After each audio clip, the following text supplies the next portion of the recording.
What's cracking, everybody? Felrose here, bringing you Pokemon Go Battle League content. Today, man, I just threw this team together last night, went on a 9-1 rip with it, so I figured I'd share it with y'all. It is probably one of the best teams that I could come up with Araquanid that isn't already being featured on someone else's channel. Now, looks very close to the line that Yonkis ran. Subbed out the Galarian Stunfisk for a Shadow Nidoqueen. Still has Sableye and Araquanid in the back, but I'm going to be completely honest. Like, I just threw this together because I know that Nidoqueen is super strong with debuffs. Sableye is one of the best safe switches in the game, so I'm like, I wonder how this goes with Araquanid in there, and man, it was absolutely insane, everybody. Let's go. Let's just go. I got nothing else to say. It's such an obvious kind of thing. This isn't my usual ABB sort of team. Just kind of playing to the debuffs and buffing potential of this team. So we see in this first game, we've got Diggersby, which is a huge core breaker to this team because it handles Sableye and Nidoqueen very well. So I have no real choice here but to come up with my Araquanid, and my opponent meets me with a Trevenant. Now, Trevenant is not necessarily going to enjoy taking all this Bug Bite damage. I'm going to throw the Bug Buzz here, hoping for a bit of a debuff. But my opponent shields it smartly because they're looking to win switch here. They definitely want to keep their Diggersby on my Nidoqueen. But this thing is so tanky. Yes, it's in the red, but just keep your pants on, ladies and gentlemen, because this is going to be a close one here. So I'm going to go for the Bubble Beam here. I'm either looking to get another shield from my opponent, or I am going to be able to chip them down, and that is actually going to be low enough. I'm going to take a gamble here, folks. I'm looking to see if I can Bug Bite down before they can Shadow Claw me down with a debuff. And this is so close. Look at this, look at this. 1 HP almost on the Araquanid. Not going to be able to reach another charge move, unfortunately, but taking switch here is much more beneficial for me because now my Sableye is going to be able to be on the Diggersby. And while it's not a great matchup because Diggersby is part normal type, I'll definitely take this any day over it being on my Nidoqueen. So, Sableye definitely has to tank a move here. I'm trying to keep a shield for whatever might be back, and that's an Earthquake. That hurts a lot. But I think I go for the return, trying to get a lot of damage up on this Diggersby. And they catch it on a Medicham. So Medicham, not going to be able to do a whole lot of damage here. I'm going to basically get it to a foul play, and then dip and catch the Ice Punch on my Nidoqueen. Yes, the Ice Punch is going to hurt Nidoqueen a lot, but now what I've done is I've put myself in a position where I can farm down this Medicham, use that energy to either throw an Earth Power or Poison Fangs at the Diggersby. So I'm going to go straight for Earth Power here. They've got a lot of HP. Diggersby is super thick. Does my opponent decide to shield up this Earth Power? No, they do not. That is a lot of damage. Now they have to take out my Nidoqueen. And they don't have any other choice. And the thing is here now, ladies and gentlemen, is that the Diggersby is within range of being KO'd by 2 foul plays. So with 1 shield, I'm essentially looking to see if I can get to 2 more foul plays before the opponent can reach another Fire Punch. And I've been counting, so that was all their energy. That's 4. That could be 1 more. So I need 1 more. My opponent needs 1 more. If I miscounted and they're at the move, then that's the end for me. But I did not. Thankfully, no invisible moves today, folks. Sableye is going to be able to take this one out with a foul play. That is a good game. Very well played to my first opponent here. That was a very close game. Was definitely nervous the entire time I played that game because Diggersby is just so scary for this team. All right, Azumarill, very good lead here. They're going to swap out immediately to Sableye, and for some reason, my brain is just not working apparently very well at 12:30 in the morning, so I stay in for whatever reason. I'm going to shield this up because I need my Nidoqueen to stay healthy against the Azumarill. I'm going to go for Earth Power. Most people that are facing against the Nidoqueen don't expect them to count past 5, so I'm going to get the Earth Power off and almost one-shots the Sableye. Araquanid will come in and finish it off to get ahead on energy. And now let's see if my opponent comes back in with the Azumarill or their other. And I assume it's probably going to be the Azumarill because up a shield, Azumarill has a pretty good time against Araquanid. It has the ability to fire back with neutral play rough, and Araquanid can only deal resisted damage, even though there's some lag, which is still not fixed. Come on, Niantic, you guys got a week left. Fix this stuff. Come on. Play rough comes through. I'm going to try and go for the big damage here. There's no reason for me to bait. Bubble Beam is kind of pointless at this juncture because of how little damage it'll do. So, gonna go for the Bug Buzz, hope for a defense debuff. My Araquanid is the rank 1. I got super lucky. It just spawned at my office, so while I was at work, so I just built it immediately, and then Swag Tips came out and and so many other better ones that I probably should have waited for, but it is what it is. It's alright. Araquanid is still super good, no matter if it's got the super janky IVs or if they've got the rank 1 or whatever they've got. So my opponent now swaps into a Marowak, and they're not going to be able to farm down my Araquanid. Look at how thick this spider is busted. It's so busted. So now I'm going to be able to fire off this Bubble Beam, and they shield it, and I come in with my Sableye, and at this point, that's it. Sableye is going to be able to either farm this down or hit him with a Foul Play, and if I save my shield for literally anything at this point, look at my Nidoqueen, still super healthy. I can save my shield for anything at this point, and it'll be able to just farm down the Azumarill. So this is basically looking like a good game at this point. I'm just taking absolute advantage of Araquanid's tankiness, and this is my first 2 sets of battles actually using the thing. So I picked it up pretty quick, but this thing is just, it's busted, dude. It's so good. Look, like, you don't even need, like, the Azumarill is going to go for a move here.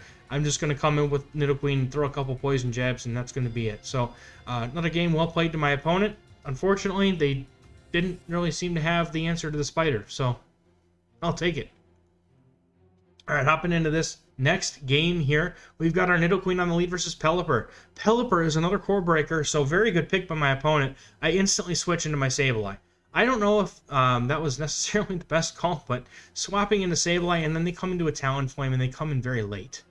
The energy advantage that I have just been given on my Sableye will allow me to flip switch, and even though Pelipper technically beats the pants off of both of the Pokemon that I've got here, in my Nidoqueen and my Araquanid, I'm still going to trust in the bulk of Araquanid here and put up 2 shields to ensure that I'm able to beat this Talonflame.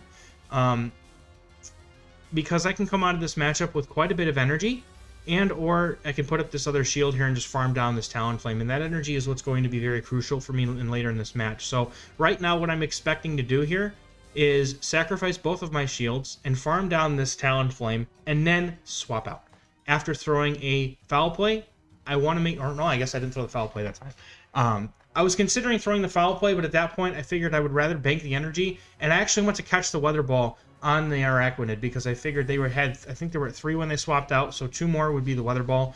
And now what I'm doing is I'm just farming up a bunch of energy. I'm going to go for this Bug Buzz against the Pelipper, and this does resisted damage. Like I said, Pelipper is a core breaker here, so there's nothing I can do to hit it for anything more than resisted damage, but they shield it up, which makes me immediately think that they do not like Araquanid in the back. Maybe they've got a Psychic type, or they've got a Grass type, maybe they've got a another Dark type, so we'll see what they've got in the back here. But Sableye with loaded energy is going to be super crucial for me the rest of this game, and I'm going to throw it right away into this Pelipper after throwing 1 fast move, and I'm already almost at another Foul Play. So let's see what comes in after this Pelipper, and it is going to be a Venusaur. So Venusaur is not going to be able to get to a move before I hit off this return, and I don't know if you guys have ever seen how much damage a return does to a Venusaur, but you're about to find out. Almost one-shots Venusaur, and then Nidoqueen comes in, 2 poison jabs, and takes it out. So, very good game to my opponent, but that was such a good display of Sableye being so versatile despite that. So, another excellent lead here. The Bastiodon is, the wall face is here. Good Bastiodon players know that they can take a whole Earth Power and still get to a charge move, so I'm going to basically try to overfarm here, and then I'm going to let them throw a move, essentially because I don't want them to swap out with the energy.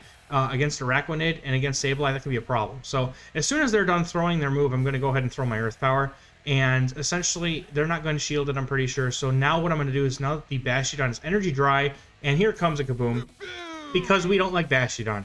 I'm going to farm it down with Sableye. This is technically now my safe swap scenario, because now the Bastiodon's gone. I assume that the worst answer, or the hardest answer to my Araquanid's gone as well. So they come in with Sableye. My Sableye's got energy, and it's got 2 shields. So there's literally no way my opponent can win this matchup right now, unless I decide not to shield, which I'm definitely looking to shield twice if they decide to shield twice. So, and even then, even if they decide to only shield once, I can take the matchup, or if I decide not to shield, I can keep this. Araquanid is going to be able to do plenty of work against the Sableye, but they come in with Azumarill. And Nidoqueen is about to just chomp their faces off. So I'm going to hit the return on the Azumarill. It's going to do huge damage to it in this matchup, and now I'm looking to catch what was probably going to be an Ice Beam on my Araquanid, but at this point, I can just use Araquanid's bulk to my advantage, even though that they even still threw the Ice Beam. They could hit me with a Play Rough at this point, and it would still be fine because Araquanid's so bulky, and then all they've got left in the back is Sableye, and my Sableye's got energy, and it's just, yeah, this game is basically over. My opponent knows it. I think they either lost to the lag there, or they just quit because they knew the game was over. But either way, good game to my opponent. Nidoqueen just core breaking, and here's a Lycanroc. Dude, I've never seen this thing in GBL. I have no idea what moves it has. But it's super awesome. It's a shiny Lycanroc midday form, which is really awesome of my opponent to bring something that spicy. So I'll respect it. I don't really know what I can swap out here because they're running Sucker Punch, which is interesting. At least I think that's Sucker Punch. And they come in with Flygon. So once again, I'm hoping my opponent is going to think I'm just going to let bait go. You know, maybe bait him with a Poison Fang. Absolutely not. Almost one-shots the Flygon. And then we farm down with Sableye. So you see there's a pattern here. Because Nidoqueen does have Earth Power, and I almost expect everybody to think that I'm going to be running or Poison Fang and nothing else. One move Nidoqueen is all I know how to use, right? No, I do use Earth Power, and I use it often, because most people are just going to expect me to bait with the Poison Fang. I won't mind if I can help it to take the extra few turns and come up with the energy for the Earth Power and throw it, especially if it can nuke a Flygon like that.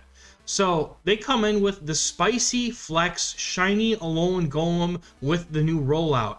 And what I'm looking to do here is, because this is their last Pokemon, and I can tank any one move, I'm going to just throw the Bubble Beam. I want their shield, or I'm basically looking to debuff them because they can't swap out. So this will just essentially allow me with 2 shields to basically let Nidoqueen get to an Earth Power if it has to, and I'm not even bothering to shield my Araquanid. They can Rock Blast me, they can Volt Switch, or they can Stone Edge me, they can Wild Charge me, whatever they want. I'm letting the Araquanid go, and it refuses to go. Because it's so bulky, it doesn't even need, it just hangs on. It doesn't even care. Like, this spider is so stupid thick. Like, it looks like it's got its little lanky legs and its astronaut helmet, and you're like, oh, haha, it's a water spider. No, this thing absolutely eats everything for breakfast. That's why it's so thick. It's always hungry. All right, next game. 9-run split. Man, this was crazy. So Deoxys on the lead. This is a little bit tricky for my Nidoqueen because of Psycho Boost, but Araquanid and Sableye will eat it up just fine. So I'm going to hard swap into my Sableye here, and I met with an Umbreon, and that is an annoying turn of events because that's kind of a hard counter. So the nice thing is, though, is that it looks like Araquanid could not be in this person's game plan because it just doesn't look like it. Because why would you have Deoxys and... I mean, I guess Deoxys could technically be their game plan for it, but like if my Araquanid was on the lead, it would have chewed through so much of their health before they had even had the chance to use a charge move. So anyway, long story short, Araquanid looks very, very good in this matchup. I'm going to let them basically go. I'm looking to get to this return. I'm firing off 2 returns here, essentially, is what I'm doing. And I want to make sure that I leave them with just enough health that I can safely farm them down. And that's exactly what's happening here. And I'm really hoping I can get to a foul play, but no. Unfortunately, just before I get there, the opponent's able to snarl me down, which is really unfortunate. And then I'm here to find out. I no-shield this because I'm like, it's a safe swap Umbreon. There's no way that it's going to have Psychic, right? Nope, it's got Psychic. That hurts. It hurts a lot. And they had so much energy, they're going straight for a foul play after. I thought this was lag, but no. They just had to move. So down goes Nidoqueen, and I royally screwed up by this point, but they come in with Deoxys. So what I'm aiming to do here now is shield the Deoxys' potentially super effective charge moves, throw the Bubble Beams and or the Bug Buzz here, because essentially what I want to do is I want to try and have extra energy to debuff the whatever comes in after this Deoxys. I'm shield baiting here. But the problem is that I don't know what they have in the back, and it's most likely like an anti-ghost, so it could be another dark type, which would be better. It could be like a Scrafty or something, I'm thinking. You know, Deoxys double dark is a thing, but essentially at this point, I just kind of have to try and manage my health to keep the Araquanid as healthy as I can. There's not a lot of things that really threaten the health of Araquanid, and if there was, I think they would have brought it in by now. So, opponent brings in Powder Snow Alolan Ninetales, and normally that's a really good matchup for an Araquanid, except for when they have the ability to clear these debuffs. Now, if I was able to just go straight Bubble Beam, maybe I should have gone for the Bug Buzz, but I was really just trying to see if I could get the shield off of him first. The Umbreon has absolutely no HP left, or absolutely no energy left. So I'm hoping to be able to farm it all the way down before they're going to be able to throw a move at me. But now it's a double debuff, Dazzling Gleam coming my way. So I'm actually okay with not having to worry about the damage here. It still does a good bit of damage. But I'm really, really hoping that I can farm down this Umbreon, but they get to a move.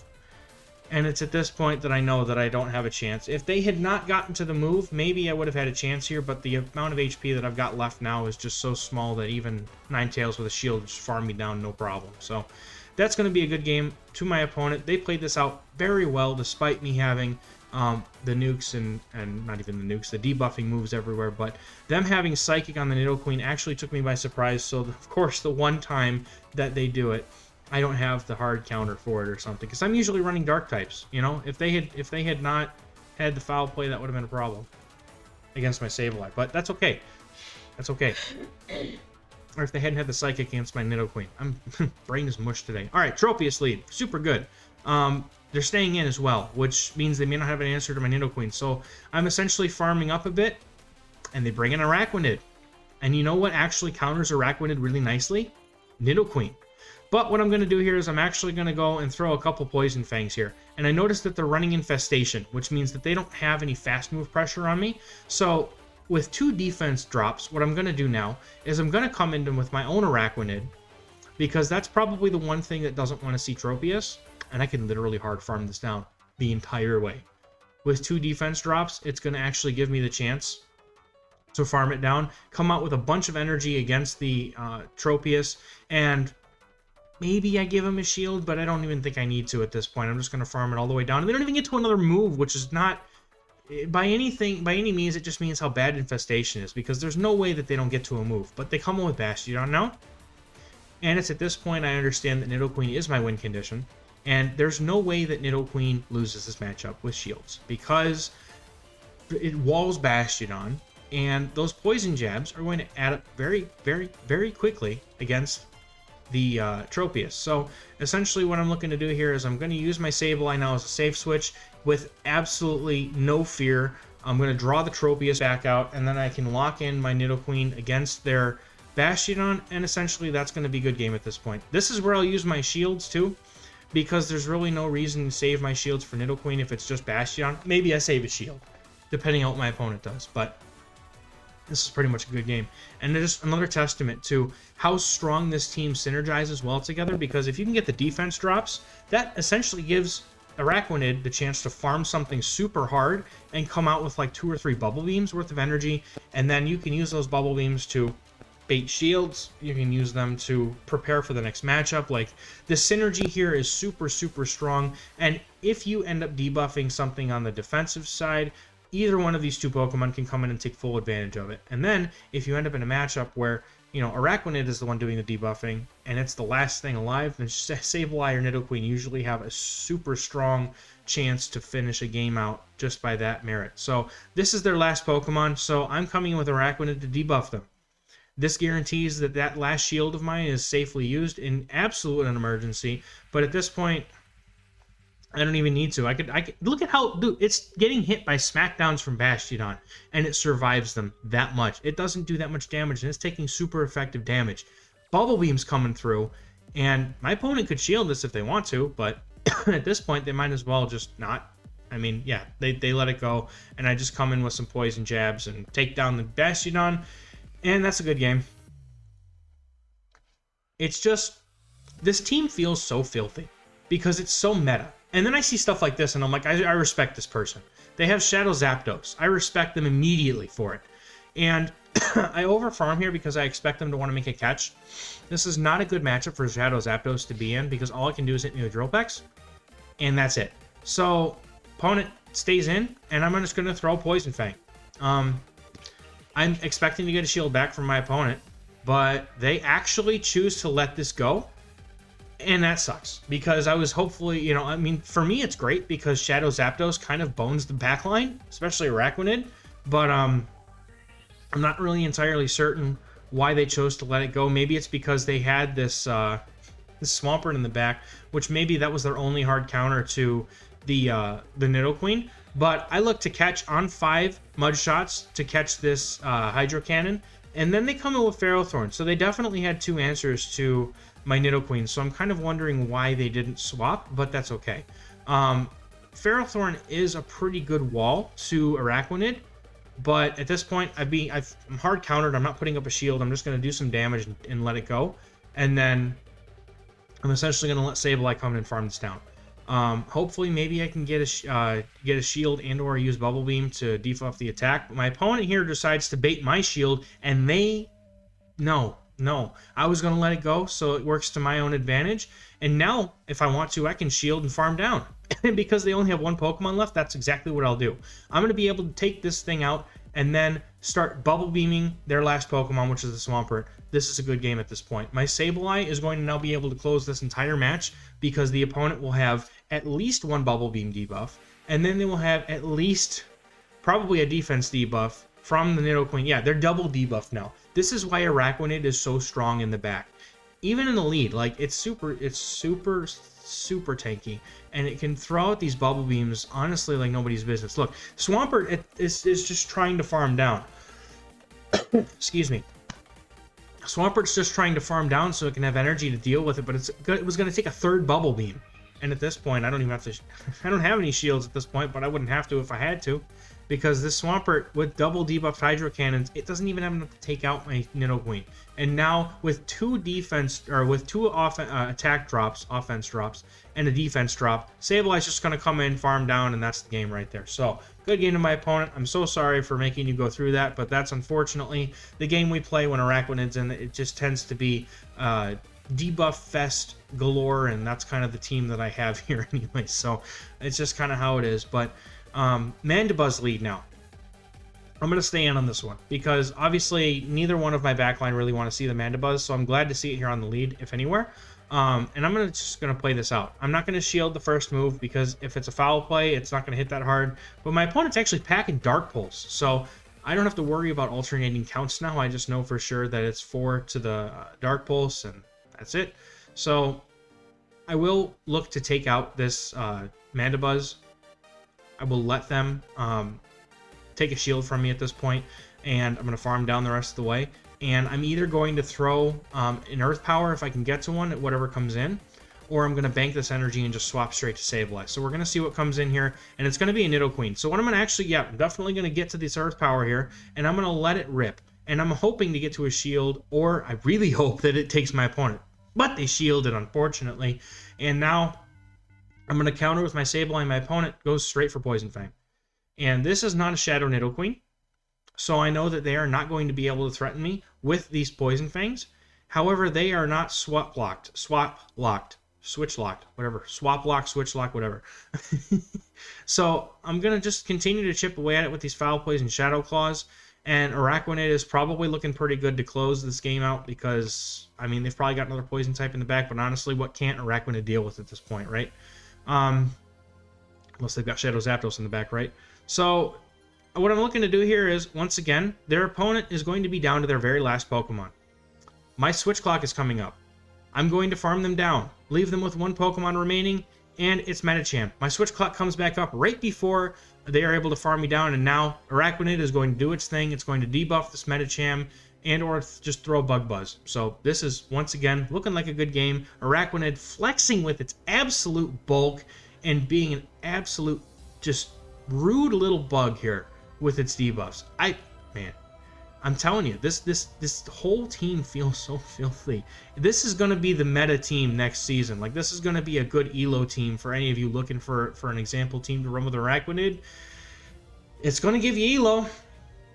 I can guarantee you that much, but it definitely doesn't feel very good to use. It doesn't feel like those spicy, like, heartwarming wins. This is the grind it out and win by war of attrition sort of thing. But either way, I still, good games to my opponents. This team isn't exactly fair, but it does what it needs to do. So, Nidoqueen lead straight to my Sableye, and they counter with a Swampert. So, here's the thing with Swampert, is they swapped in a little bit late, so I have a 1 Shadow Claw advantage.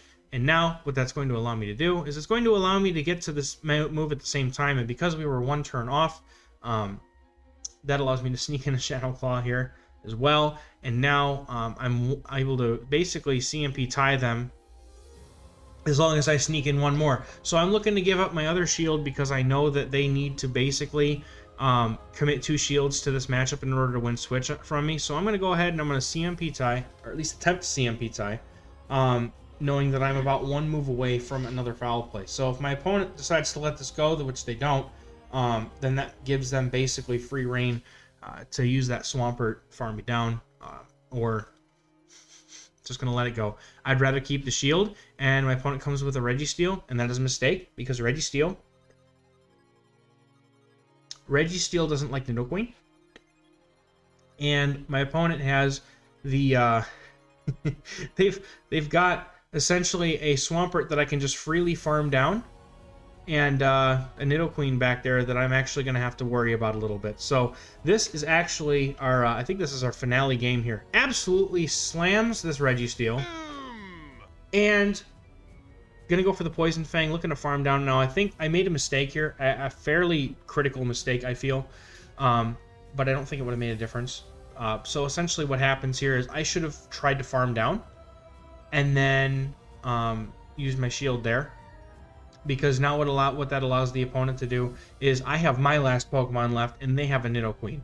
So they also have the Swampert in the back. So what I would have essentially wanted to do here was shield up against the Registeel, farm it all the way down, and have basically an Earth Power loaded, so that if the Nidoqueen came in, I could have launched the Earth Power, or I could have just excuse me, I could have landed it on the Swampert, basically taking it out. But at this point, just look at this. I mean, we're debuffing the attack, and I know that Swampert was not at a move.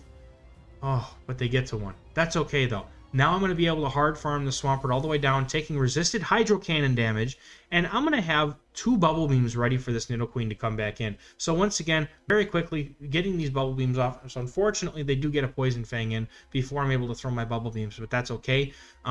At this point, even though my defense has dropped 3 times, this stupid bug is still going to be able to tank these moves and is going to be able to get down to this Bug Buzz just in time, and that is going to be able to take out Nidoqueen from this range, and that is a good game. That one was well played to my opponent. Both of us playing to the debuffs and absolutely just trying our best to claw out a victory there. But yeah, so this is a really disgustingly meta team, and if you want to play, get some wins, this is a good one to do it. I went 9-1 last night. I just picked up the team, built it, and went 9-1. It's like, that's how easy Araquanid is. It's literally free elo as long as you don't get like triple hard counter or something. But isn't that the same with like almost every team, right? So, closing thoughts, Araquanid is stupid good. Nidoqueen and Sableye are a really good core, probably one of the best in Great League. And then you just throw Araquanid in there, and it's so good. So thank you guys so much for checking this video out. Once again, Patreon's in the description. You can get all of my team tips, my meta tips, analysis, everything coming into next season when we get our rankings back, hopefully. That'll be really helpful for anybody looking to try and get to legend rank, or, you know, basically get the insider scoop there. And then I also offer coaching through Metafy, also link in the video and in the description for that as well. If you are looking to improve your game, take it to the next level, and hit that legend rank next season. And that's going to do it for me. Also, real quick, big shout out to my Patreon supporters. You guys are the best. Could not be doing this without you guys, as well as all you subscribers and viewers out there. Thank you so much for watching, and I will catch you in the next video. Bye.